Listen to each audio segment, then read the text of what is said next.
বং highlights.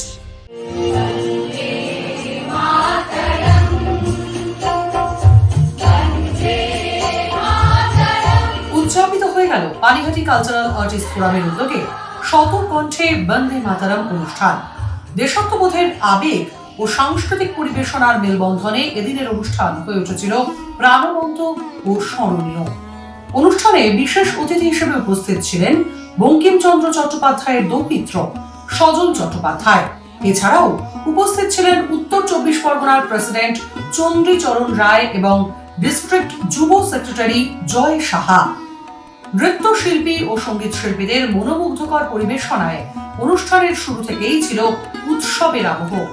একের পর এক সাংস্কৃতিক পরিবেশনা মুগ্ধ করে উপস্থিত সকল দর্শকদের।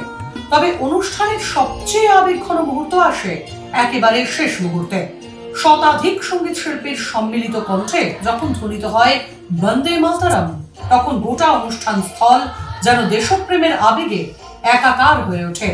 সেই সুরে উপস্থিত সকলের মনে জাগে গায়ে কাটা দেওয়া শিহরণ।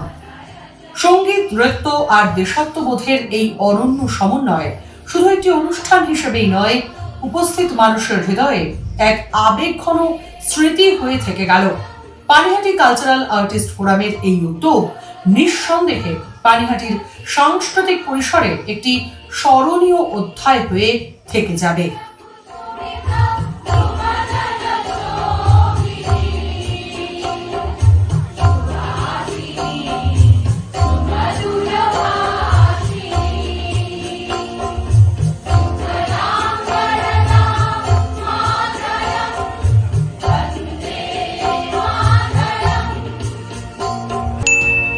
ফলো করুন, সঙ্গে থাকুন।